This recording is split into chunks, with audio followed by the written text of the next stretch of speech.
एक ऐसा आइलैंड जहां इतने सारे गोल्ड और खजाने मौजूद है कि वह पूरी पृथ्वी की गरीबी मिटा सकता है, लेकिन वहां इतने सारे खतरनाक ट्रास बिछाए गए हैं कि कोई जिंदा ही वापस लौट कर नहीं आया।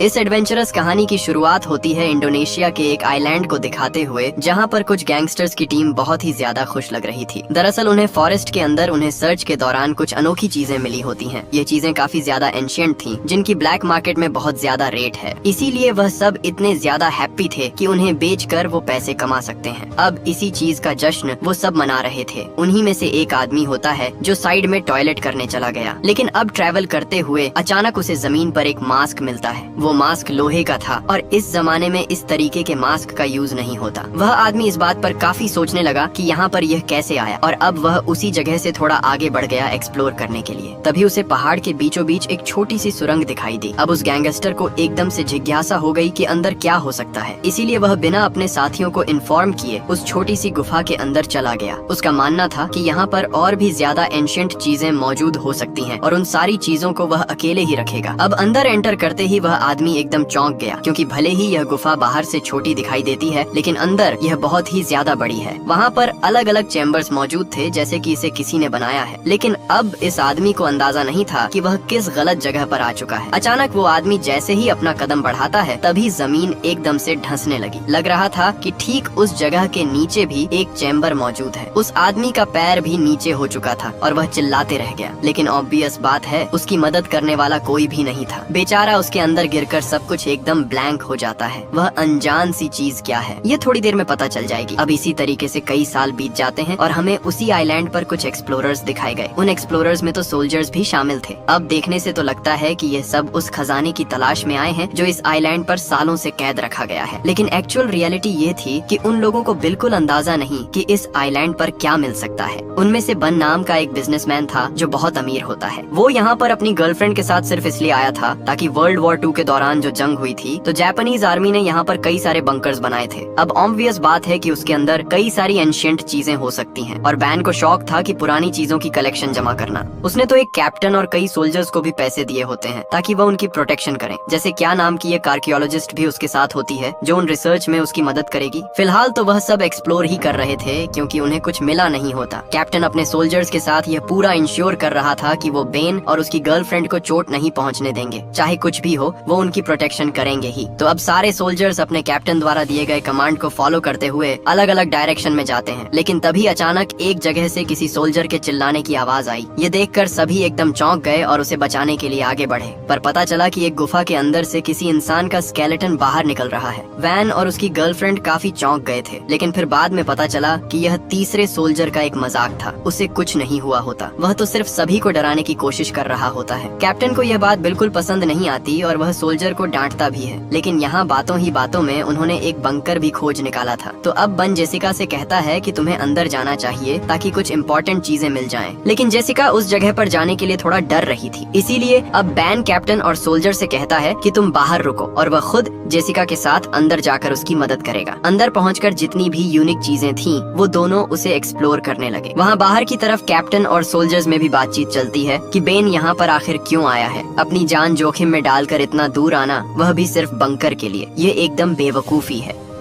अब यहाँ बंकर के अंदर बेन और जेसिका को खोज करते दौरान 2 सोल्जर्स की डेड बॉडी मिली थी। वो पूरा स्केलेटन बन गए थे और बैजेस से देखकर साफ पता चल रहा था कि यह दोनों जापानीज सोल्जर्स थे। जेसिका सारी चीजें एक्सप्लोर करने के बाद इतना ही कहती है कि वह क्लोज पहुंच गए, लेकिन वह बेन को कुछ और बातें डिटेल में नहीं बताती और बाहर लेकर चली जाती है। उन्हें और थोड़ा आगे एक्सप्लोर करना होगा ताकि एक परफेक्ट स्पॉट मिले जहाँ पर वो अनजान चीज है जिसके लिए जेसिका यहाँ पर आई है। अब ट्रैवल करते हुए हमें वो आइलैंड का दृश्य दिखाया गया जो बहुत ही सुनसान था। वहाँ पर इतने सारे पेड़ पौधे थे जो किसी सोल्जर्स के छुपने के लिए बेस्ट होते हैं, और इसी वजह से वर्ल्ड वॉर 2 के टाइम पर जापानीज ने यह आइलैंड चुना। यहाँ से वह दुश्मनों के ऊपर नजर रखते और बड़ी आसानी से हमला कर देते। अब उनमें से सभी लोग ट्रैवल करते हुए एक बहुत ही पुरानी माइनिंग एरिया के पास पहुँचते हैं। वो माइनिंग एरिया कई साल पुरानी थी, जो पूरी तरीके से तहस नहस हो चुकी होती है। लेकिन अचानक उन्हें उसी माइनिंग एरिया के ठीक नीचे एक दरवाजा दिखाई दिया। ये दरवाजा कितना अंदर जाता है और अंदर क्या मौजूद है। ये सब एकदम से रहस्य था और कैप्टन तो सजेस्ट करते हैं कि शायद हमें अंदर नहीं जाना चाहिए, लेकिन बैन एकदम जिज्ञासु हो चुका था। उसे किसी भी हालत में अंदर जाकर देखना है कि वहाँ क्या चीज मौजूद है। अगर कोई एंशिएंट चीजें हैं तो वह उसे अपने पास रख लेगा। कैप्टन एकदम से बेबस था। बन जैसा कहेगा उसे वैसा करना पड़ेगा। अब सभी लोग उस माइनिंग एरिया से होते हुए आखिरकार उस दरवाजे के पास पहुँचते हैं। कैप्टन का सोल्जर्स कैसे भी करके उस दरवाजे को ओपन कर देता है, यानी अब उनमें से सब रेडी थे अंदर जाकर एक्सप्लोर करने के लिए। लेकिन तभी अचानक कई सारे गैंगस्टर्स ऊपर की तरफ से फायरिंग करने लगे। वहाँ पर इतना ज्यादा कायोटिक माहौल हो गया था कि सभी माइनिंग एरिया के अंदर भागते हैं। कैप्टन के सोल्जर्स भी पलटवार तो कर रहे थे, लेकिन बन, जैसी और उसकी गर्लफ्रेंड की जान बचाना उनकी पहली प्रायोरिटी थी। अब ऑलमोस्ट जब सभी लोग माइनिंग एरिया के अंदर थे तभी गैंगस्टर्स ने वहाँ पर एक ग्रेनेड फेंक दिया। ग्रेनेड इतना तेजी से फटा कि वहाँ का एंट्रेंस ही उड़ गया था। कैप्टन का एक सोल्जर तो उन्हें बचाने के चक्कर में वहीं पर दब गया था। उस धमाके में तो वो माइनिंग एरिया आधे से ज्यादा ढह चुका, यानी अब ऑब्वियस बात है कि वह सब इस एरिया के अंदर फंस चुके हैं। लेकिन यह नहीं समझ में आ रहा कि गैंगस्टर्स को उनकी लोकेशन के बारे में कैसे पता चला, उन्होंने आखिरकार हम पर हमला क्यों किया, ये एकदम रहस्य रहता है। अब थोड़ी देर बाद सभी होश में आते हैं और देखते हैं कि उसके कितने लोग घायल हुए। कैप्टन का एक सोल्जर तो घायल होने के कारण मरने ही वाला होता है, इसीलिए अब सभी लोग ये पूछने लगते हैं कि यह हुआ कैसे। इस मोमेंट पर बहुत सोचने के बाद बैन आखिरकार एक सच्चाई सभी को बता ही देता है। उसने कहा कि कई साल पहले मेरे फादर भी इस आइलैंड पर आए थे और उनका मानना था कि यहाँ बड़े पैमाने पर गोल्ड और खजाने रखे गए हैं, लेकिन आज तक उसे कोई ढूंढ नहीं पाया। इसीलिए यह बात सिर्फ बैन और जेसिका को ही पता थी कि इस आइलैंड पर खजाना है, और यह भी एक रीजन था कि वह सब यहाँ पर आए हैं। बैन अंदाजा लगाता है कि शायद जिन गैंगस्टर्स ने उनके ऊपर हमला किया उन्हें भी इस राज के बारे में पता है और इसी वजह से उन सब की जान खतरे में पड़ गई। अब कैप्टन इस बात पर बहुत गुस्सा होता है क्योंकि यह चीजें बन ने पहले नहीं बताई और अब यह क्योटिक माहौल उसकी वजह से ही क्रिएट हुआ है। कैप्टन को बहुत बुरा लग रहा था कि उसका एक सोल्जर मारा गया और अब कैप्टन ने डिसाइड कर लिया है कि वह अपने लोगों को लेकर यहाँ से जाएगा, चाहे कुछ भी हो जाए वो बन का और साथ इसमें नहीं दे सकता। बन और जैसिका यह बात समझ तो चुके थे, लेकिन वापस जाने का रास्ता बंद हो चुका होता है। वहाँ बड़े बड़े पत्थर गिर चुके हैं, यानी कि उन्हें कोई और वे देखना होगा बाहर निकलने का। कैप्टन और बाकी सोल्जर्स सब आगे बढ़कर चारों तरफ देखने लगते हैं। अचानक उन्हें सामने एक रास्ता दिखाई दिया। अब नोटिस करने पर तो यह गुफा छोटी दिखाई देती है, लेकिन जैसे ही वह उस रास्ते की तरफ बढ़े जो नीचे की तरफ जा रहा था, तब जाकर पता चला कि यह तो सिर्फ इस गुफा की शुरुआत है। अंदर एक बहुत ही बड़ा बंकर बनाया गया था। आखिर वहाँ पर क्या क्या अनोखी चीजें हो सकती हैं, थोड़ी देर में पता चल जाएगा। कैप्टन और सोल्जर्स के पीछे सभी लोग एकदम डर कर आगे बढ़ रहे थे। अब उन सीढ़ियों से उतरने के बाद वह सब एक लकड़ी के पुल पर आ गए। पहले लगा कि यह पुल टूट जाएगा, लेकिन अभी भी एकदम वह स्ट्रांग था। उनके ऊपर पैर रखते ही अचानक वहाँ की लाइट्स ऑन हो गई। कैप्टन सभी को रुकने के लिए कहता है क्योंकि यहाँ पर दुश्मन हो सकते हैं। बड़े बड़े फ्लैग्स भी लगाए गए थे जापानीज गवर्नमेंट के, जो कई साल पहले के होते हैं। लेकिन कैप्टन यह बात नहीं समझ पाता कि अगर यह चीजें कई साल पुरानी है तो फिर ये लाइट्स अपने आप ऑन कैसे हुई। इतने टाइम तक कोई भी जनरेटर सही नहीं हो सकता, यानी जरूर कोई ना कोई उनके ऊपर नजर रख रहा है और इसकी सावधानी उन्हें बरतनी होगी। कैप्टन धीरे धीरे करते हुए आगे बढ़ जाते हैं और उस लकड़ी के पुल को क्रॉस कर देते हैं। अब अचानक उनकी टीम एक ऐसी चैम्बर में पहुंच गई जो किसी स्टोर रूम जैसा था। वहाँ पर कई सारी दवाइयाँ रखी गई थी और मास्क भी होते हैं जो कि नॉर्मल वर्कर्स नहीं पहन सकते। वो किसी वैज्ञानिक या फिर एक्सपेरिमेंट का हिस्सा लग रहा होता है। थोड़ी जांच और करने पर उन्हें फोटोग्राफ्स के साथ साथ डॉक्यूमेंट्स भी मिले उन एक्सपेरिमेंट के, जो कि जापानीज गवर्नमेंट उन लोगों के साथ करती थी जो पकड़े जाते थे। यानी उनके ऊपर अलग टाइप के एक्सपेरिमेंट और टॉर्चर करना। एक तरीके से देखा जाए तो उन लोगों को वहाँ सारे डॉक्यूमेंट्स मिल गए थे जो कि जापानीज गवर्नमेंट वर्ल्ड वॉर 2 के दौरान करती थी। उनका पूरा प्लान, वो कैसे हमला करने वाले हैं और आगे क्या करेगी। यहाँ पर कैप्टन को इन चीजों के ऊपर बिल्कुल भरोसा नहीं होता। वो ये बिल्कुल बिलीव नहीं कर पा रहा था कि जापानी सोल्जर्स इस जगह का यूज करेंगे इतना बड़ा खजाना छुपाने के लिए। उसने तो यही कह दिया कि शायद ये पूरी इन्फॉर्मेशन गलत है और उसमें वो बैन और जेसिका का साथ बिल्कुल नहीं देगा।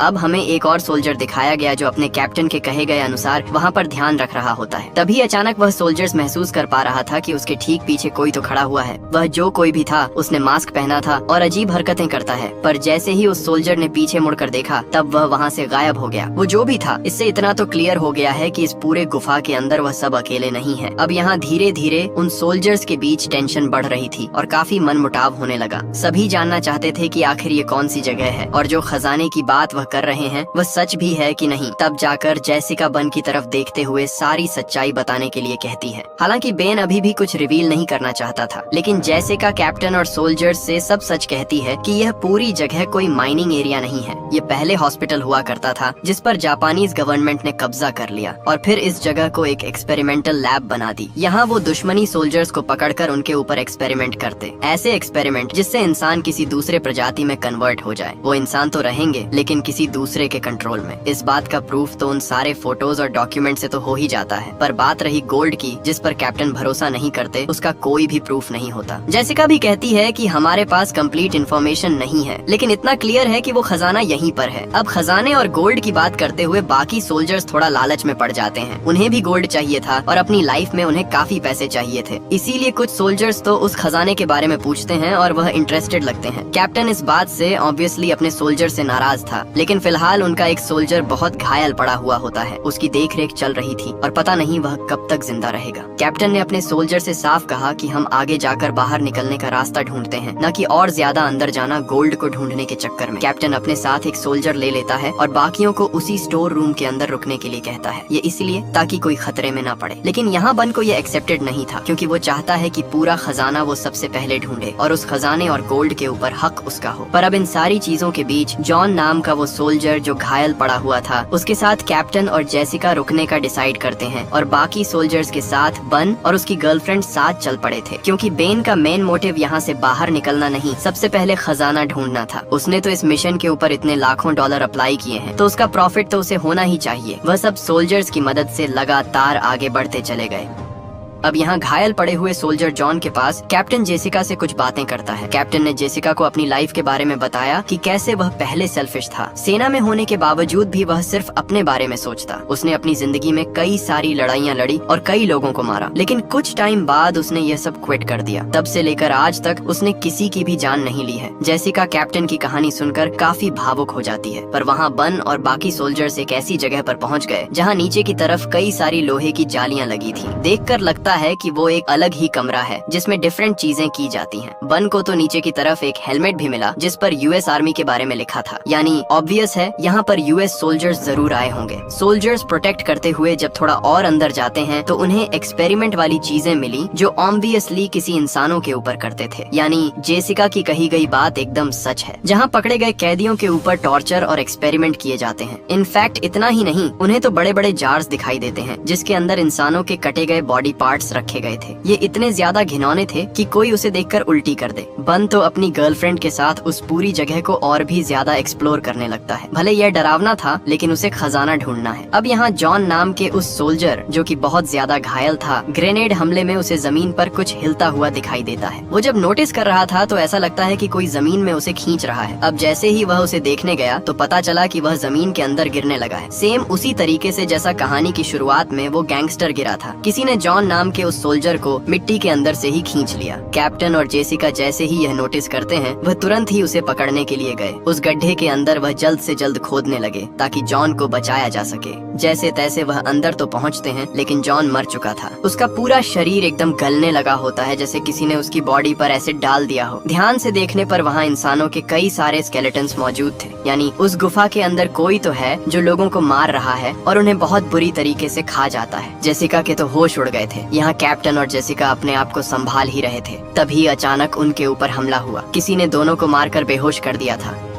दूसरी तरफ हमें एक सोल्जर दिखाया गया जो गोल्ड ढूंढने के लिए अलग ही निकल पड़ा था, लेकिन उन सोल्जर्स के ऊपर किसी ने हमला कर दिया। ये ऐसे लोग थे जिनकी बॉडी एकदम से गल चुकी थी और चेहरे पर लोहे के मांस लगे हुए थे। देखने से पता ही नहीं चल रहा था कि वो इंसान है या फिर जानवर। वो इतने बुरी तरीके से सोल्जर के ऊपर झपटते हैं कि उसकी आंखों को ही फोड़ देते हैं। बेचारा सोल्जर्स कैसे भी करके अपने आप को बचा रहा था। और ध्यान से देखा जाए तो इन अजीब से क्रिएचर वाले लोगों ने जो मास्क पहना हुआ है, वैसा ही सेम मास्क कहानी की शुरुआत में उस गैंगस्टर को मिला था। यानी असली रहस्य तो अब रिवील हो रहा है। उन खतरनाक क्रिएचर वाले लोगों ने एक सोल्जर को मार दिया और अब बचा था दूसरा सोल्जर। वो अपने आप को बचाने की कोशिश तो कर रहा था, लेकिन क्रिएचर्स की संख्या बढ़ती जा रही थी। बहुत लड़ने के बाद एक मोमेंट ऐसा आता है जब वह हार मान चुका था और अब शायद वह सभी इंसानी क्रिएचर्स उसे खत्म कर देंगे। लेकिन इन चीजों का शायद उन सोल्जर को पता नहीं था और ह्यूमनॉइड करिए चेस ने उन्हें मार दिया। दूसरी तरफ दिखाया जाता है कैप्टन और जेसिका को, जिसके सामने मास्क पहना हुआ एक आदमी खड़ा था। उसके हाथ में वेपन होता है और वह अपने आप को वर्ल्ड वॉर 2 का जापानी सोल्जर बता रहा था। कैप्टन और जेसिका अपना सर झुकाकर उसे समझाने की कोशिश करते हैं। अब वो जो कोई भी जापानी सोल्जर था वह तो यह कहने लगा कि जापान वर्ल्ड वॉर 2 जीत चुकी है और चारों तरफ उनका ही राज हो चुका है, पर अभी भी जंग जारी है, इसीलिए वह वर्ल्ड वॉर 2 के बाद से यहीं पर रहे और कभी बाहर ही नहीं निकले। लेकिन जेसिका उस आदमी को साफ कहती है कि जापान हार चुका है, उन्होंने पहले ही सरेंडर कर दिया था और अब तो यह 20 सेंचुरी चल रही है। वो जापानीज सोल्जर एकदम चौंक गया हो और अपने वेपन नीचे करता है। तब जाकर जेसिका ने उसे टैब पर कुछ वीडियोस दिखाए। ये वीडियोस में साफ पता चल रहा था कि जापानीज गवर्नमेंट के प्रेसिडेंट सरेंडर कर रहे हैं, यानी वो सब हार चुके हैं और जंग सालों पहले खत्म हो चुकी है। उस जापानी सोल्जर ने अपना मास्क हटाया और पता चला कि उसका चेहरा एकदम से खराब हो चुका है। वो एकदम से शॉक में था कि उसे तो यह बात पता ही नहीं होती और तब से उसे यही लग रहा है कि बाहर अभी भी जंग जारी है। इसी वजह से वह सालों से यहीं पर कैद है। ये चीजें अगर उसे थोड़ी देर पहले भी पता होती तो वह अपने साथी को बचा लेता, क्योंकि वह तो स्ट्रेचर पर जो लेटा था वह मर चुका है। जब वह जापानी सोल्जर थोड़ा इमोशनल होकर नीचे गिर पड़ा था तो कैप्टन ने मौका देकर उसका ही वेपन सामने रख दिया।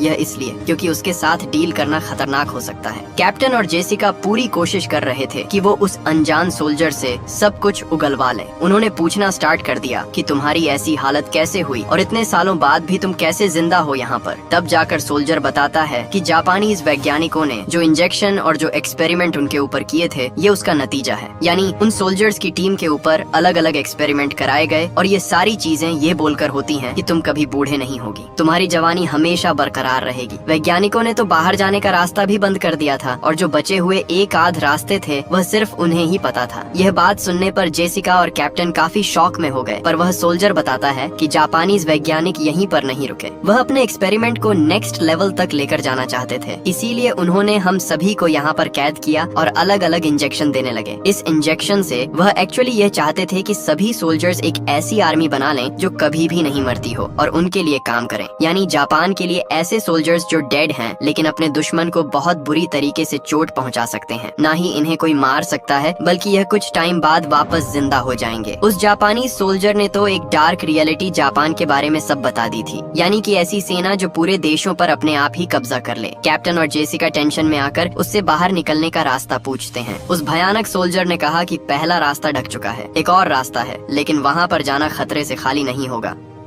दूसरी तरफ हमें बैन और बाकी सोल्जर्स दिखाए जाते हैं जो ट्रैवल करते हुए एंट्रेंस के पास तो पहुंच गए, लेकिन पता चला कि पत्थर गिरने की वजह से वह रास्ता बंद हो चुका है, वो यहाँ से नहीं बाहर निकल सकते। इससे अब टेंशन फैलने लगी और काफी ज्यादा वह परेशान हो जाते हैं। वह फिगर आउट कर रहे थे कि और कौन सा रास्ता हो सकता है, लेकिन अचानक वही अजीब सा एक क्रिएचर बन के ऊपर हमला कर देता है। वो बन को मारना चाहता था, इनफैक्ट उसने बन को गिराकर घायल भी कर दिया, पर बाकी सोल्जर्स जिनके पास गन मौजूद थी वह सीधा शूट कर देते हैं क्रिएचर के ऊपर। बहुत सारी उसके सर में गोलियां मारने के बाद जाकर वह शांत हुआ है। वहाँ मौजूद सभी एकदम हैरान थे कि यह किस प्रजाति के लोग हैं। इनकी पूरी बॉडी एकदम से गल चुकी है और मानो कोई उन्हें कंट्रोल कर रहा है। सोल्जर्स जब ध्यान से उस क्रिएचर के सर को देखते हैं तो वहाँ कुछ सिंबल्स बनाए गए थे और लिखा गया था कि ये कौन सा सोल्जर है और कितने साल का है। जिस इंजेक्शन के बारे में जापानीज सोल्जर बात कर रहा था यह वही है, यानी वह वैज्ञानिक इसके भी एक लेवल अप गए थे ताकि वह इंसानों को जानवर में कन्वर्ट कर दें। बहुत सारी बातें करने के बाद आखिरकार जेसिका को वो रास्ता मिल जाता है, इसीलिए वह कैप्टन और उस जापानीज सोल्जर को साथ चलने के लिए कहती है। यहाँ बन अपनी गर्लफ्रेंड और दोनों सोल्जर के साथ जब आगे बढ़ रहा था तब वो एक और चैम्बर में आए। इस चैम्बर में साफ दिखाई पड़ रहा था कि एक अजीब सा क्रिएचर सामने बैठा हुआ है और उसके ऊपर और भी ज्यादा एक्सपेरिमेंट हुए हैं। तब जाकर बेन और उसकी गर्लफ्रेंड को समझा कि जिस खजाने की बात इस आइलैंड पर की जाती थी वो कोई सोना या फिर कीमती चीज नहीं बल्कि यही लिक्विड है जो वैज्ञानिकों ने बनाया था, और अगर इसे किसी इंसान की बॉडी में डाल दिया जाए तो उनका ट्रांजिशन ऐसे खतरनाक लोगों में हो जाएगा। बन काफी सोच में होता है, लेकिन उसकी गर्लफ्रेंड साफ कहने लगी कि हमें यह लिक्विड लेकर जाना चाहिए, अगर इसे ब्लैक मार्केट में बेचेंगे तो इसकी काफी कीमत मिलेगी। लेकिन वह यह नहीं सोच रहे थे कि इस लिक्विड से कितनी बड़ी आफत आ सकती है। बेन ने भी कुछ आगे का ना सोचते हुए उस लिक्विड को अपने पास रख लिया।